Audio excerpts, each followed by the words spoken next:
देखिए, जैसा कि हम सब ने देखा है कि अलग अलग तरह की परिक्रमा तो बहुत से लोग करते हैं, लेकिन उनको इसके सही महत्व के बारे में शायद ही पता है। और ऐसे में सबसे पहले पंडित जी से ये जानेंगे कि आखिर इसके पीछे साइंटिफिक पहलू क्या है, और ये समझने की कोशिश करते हैं पंडित जी, क्योंकि हम सब ने देखा है कई लोग कई भगवान की आस्था के साथ कई पौधों की परिक्रमा करते हैं, लेकिन क्या इसके साइंटिफिक पहलू क्या हैं वो हमारे दर्शकों को आप समझाएं।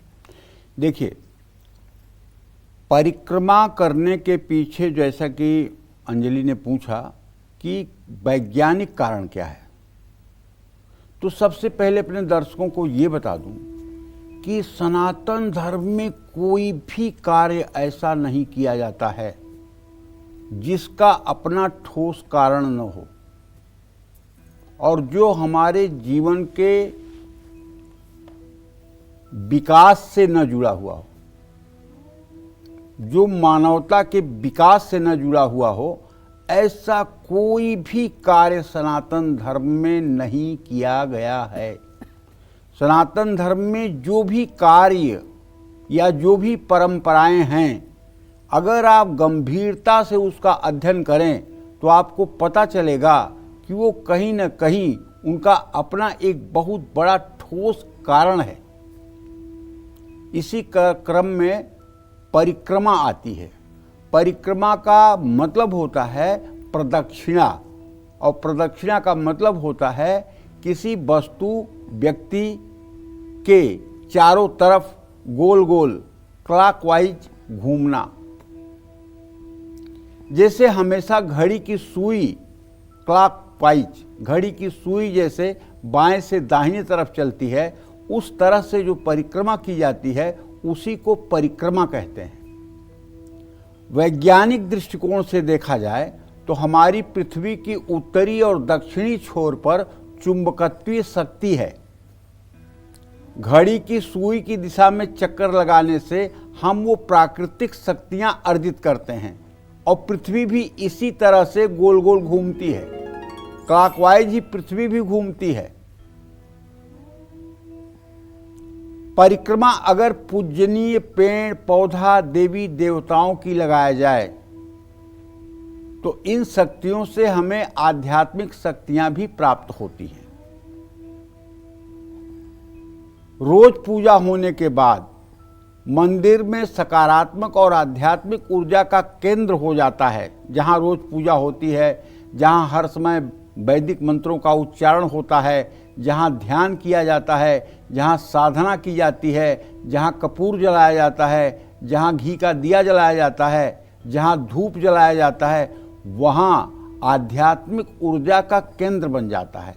और उस आध्यात्मिक ऊर्जा के रेंज में जब आप जाएंगे तो आप भी चार्ज हो जाएंगे, इसमें कोई दो राय नहीं है। ऐसे में जब हम पूजनीय पेड़ पौधे या मंदिर के चारों ओर परिक्रमा लगाते हैं तो वहाँ की सकारात्मक ऊर्जा हमारे शरीर और हमारे मन में प्रवेश करती है। देवी देवताओं के चारों ओर परिक्रमा लगाने से अक्षय पुण्य की प्राप्ति होती है। देखिए, कई बार हमने आपको बताया है कि माँ विंध्यवासिनी की आप त्रिकोण परिक्रमा करें। त्रिकोण परिक्रमा का मतलब कि माँ विंध्यवासिनी के 3 स्थान हैं विंध्याचल में। एक महाकाली का स्थान है, एक महासरस्वती का स्थान है, और एक महालक्ष्मी का स्थान है। विंध्यवासिनी महालक्ष्मी का स्थान है। काली खोह में जो काली मंदिर है वो मतलब महाकाली का स्थान है, और अष्टभुजा पहाड़ी पर जो मंदिर है गुफा के अंदर वो महासरस्वती का स्थान है। इन तीनों स्थानों की परिक्रमा करके मनुष्य को वांछित फल की प्राप्ति होती है और एक सकारात्मक ऊर्जा का संचार होता है। हम आपको बताएं कि शिव जी के 2 पुत्र हैं, एक गणेश और एक स्वामी कार्तिकेय। स्वामी कार्तिकेय और गणेश में अक्सर ये होड़ होती थी कि मैं बड़ा कि मैं बड़ा, दोनों में श्रेष्ठ कौन। ना गणेश जी स्वामी कार्तिकेय को बड़ा मानने के लिए तैयार होते थे, न स्वामी कार्तिकेय गणेश को बड़ा मानने के लिए तैयार होते थे।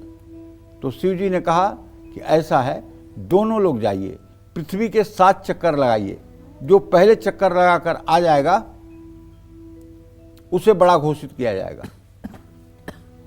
स्वामी कार्तिकेय अपने मयूर वाहन पे चढ़ करके और पृथ्वी का 7 चक्कर लगाने लगे, और गणेश जी अपने चूहे पर चढ़ करके और शिव पार्वती का ही 7 चक्कर लगा लिए।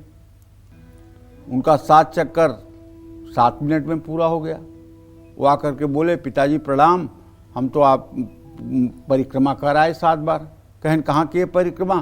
कहन आप और माता जी का कर लिए, आप ही लोग तो विश्व स्वरूप हो, विश्व में ऐसा क्या है जो आप में नहीं है? हाँ, आप तो विश्व स्वरूप हो, मैंने आपकी परिक्रमा कर डाली। उनकी बुद्धिमत्ता को सुनते हुए उन्हें अग्रदेव बनाने का भगवान शिव ने आशीर्वाद दे दिया,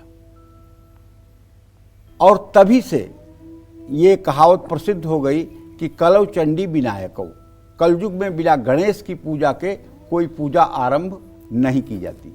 चाहे सत्यनारायण भगवान की पूजा हो, चाहे कोई छोटे से छोटा आयोजन हो, और चाहे बड़े से बड़ा महायज्ञ हो, भगवान गणेश की पूजा सबसे पहले की जाएगी। ये एकदम सनातन धर्म का अकाट्य सत्य है। तो एक परिक्रमा का फल तो आपने देख लिया कि परिक्रमा करके भगवान गणेश ने अग्रदेव होने की प्रतिष्ठा प्राप्त कर ली। तो आप भी अगर पूजनीय पेड़ों का, देवताओं का, गुरुजनों का अगर परिक्रमा करेंगे तो निश्चित रूप से आपको भी लाभ मिलेगा। लेकिन आज का मनुष्य देवी देवता, पेड़ पौधों की परिक्रमा कम, उन लोगों की परिक्रमा ज़्यादा कर रहा है जिससे उसे तत्काल में सहानुभूति मिले, उन्नति मिले। परिक्रमा का अब दूसरा जो शाब्दिक अर्थ है वो है प्रदक्षिणा। और सच बात यह है कि पराक्रम से ज़्यादा परिक्रमा का महत्व आज हो गया है।